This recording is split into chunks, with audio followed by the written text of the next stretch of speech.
Assalamualaikum warahmatullahi wabarakatuh. Selamat pagi adik-adik. Salam Pramuka. Ya, selamat pagi, semangat pagi. Pagi, pagi, pagi, semangat pagi. Yes. Oke, bertemu lagi dengan Kak Dwi di Pramuka Siaga. Oke, untuk hari ini, pertemuan kali ini kita akan belajar tentang macam-macam salam pramuka.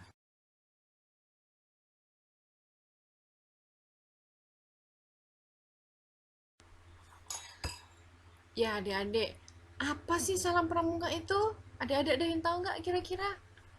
Ya, salam pramuka itu adalah sebuah perwujudan dari penghormatan ataupun sebuah penghargaan seorang pramuka kepada pramuka lainnya.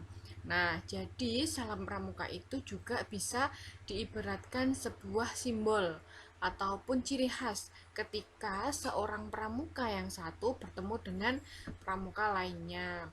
Nah, contohnya dari adik-adik mungkin Kak Dwi bertemu dengan Dek Anissa. Nah, itu nanti ketika bertemu kita saling berjabat tangan, kemudian mengucapkan salam Kak Dwi. Ya, salam Kak Anissa. Nah, seperti itu adalah contoh dari salam yang ada di dalam gerakan pramuka. Dan biasanya di setiap sekolahan atau setiap pangkalan itu mempunyai ciri khas sendiri-sendiri dalam salam pramuka. Nah, kemudian kita udah tahu salam pramuka. Nah, fungsinya, manfaatnya adanya salam pramuka itu apa sih, Kak? Gitu.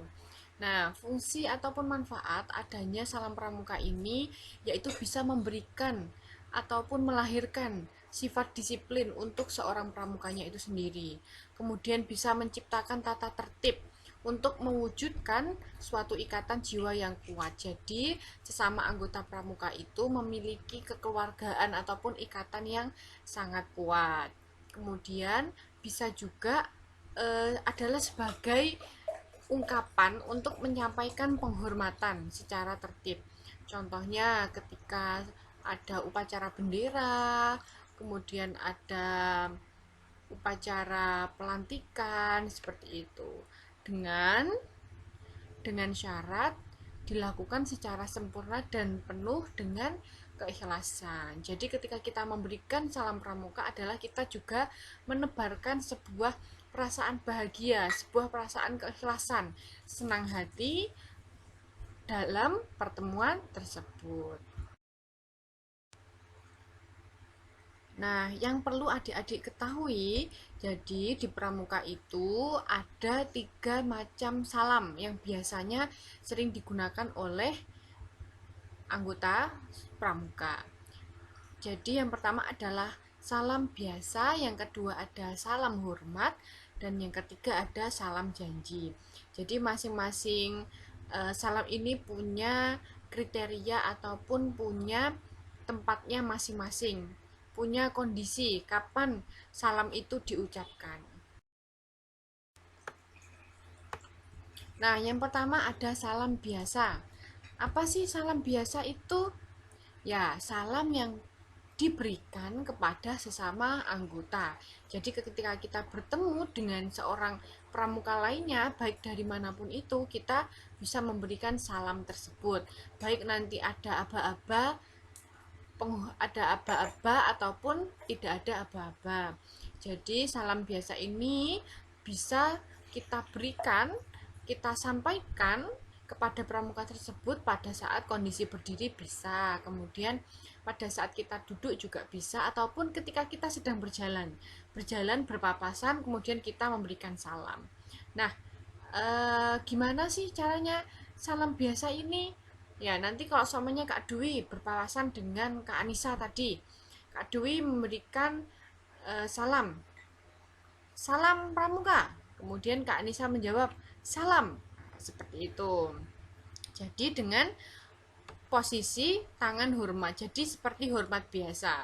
Hormat sambil mengucapkan salam pramuka gitu. Paham ya adik-adik ya? Kemudian yang kedua ada salam penghormatan. Nah, salam penghormatan ataupun salam hormat ini apa sih, Kak? Ya, salam ini adalah salam yang diberikan kepada seseorang atau sesuatu hal yang memiliki kedudukan lebih tinggi. Nah, contohnya salam penghormatan ini diberikan ketika kita melihat bendera merah putih sedang dikibarkan. Jadi ketika upacara kenaikan bendera ataupun ketika penurunan bendera itu merupakan contoh dari salam penghormatan. Nah, kemudian ketika ada presiden lewat kita hormat. Nah, seperti itu adalah contoh dari salam penghormatan. Nah, contohnya ini ada di gambar di samping ya, yaitu seorang pramuka yang memberikan hormat kepada bendera merah putih. Nah, yang ketiga ini ada salam janji.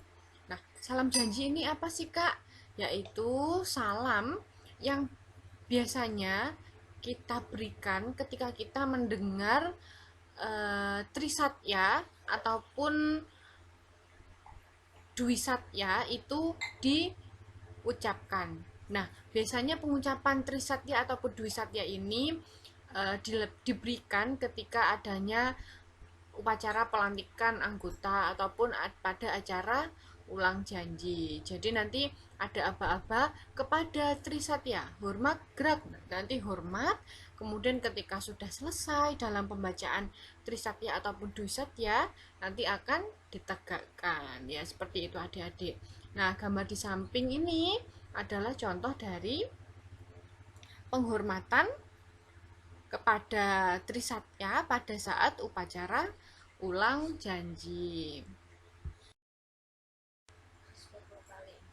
Nah, ini sebagai pengetahuan untuk adik-adik, jadi salam di dalam gerakan pramuka itu bisa diberikan dengan cara hormat, posisi hormat, tangan hormat, yang seperti biasanya, atau ketika kita sedang membawa tongkat pramuka, itu bisa kita, ketika kita memberikan salam, nah posisinya bisa seperti yang ada di dua gambar tersebut, yaitu tangannya hormat, kemudian untuk tongkatnya bisa dipindahkan ke tangan kiri ataupun dengan mengangkat tongkat dengan posisi tangan adalah sejajar dengan perut. Ya, seperti itu ya, bisa dilihat untuk gambar yang ada di sini.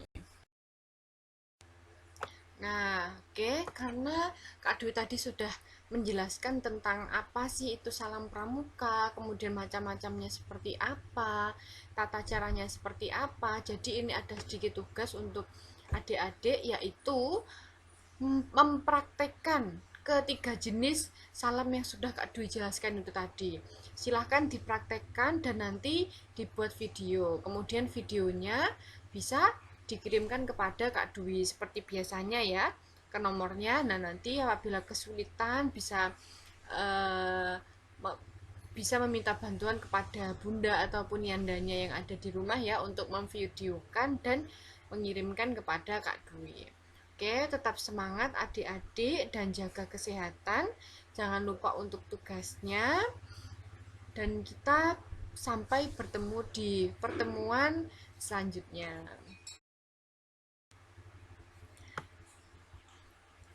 Terima kasih banyak dan cukup ini ya dari Kak Dwi. Wassalamualaikum warahmatullahi wabarakatuh. Salam pramuka. Salam.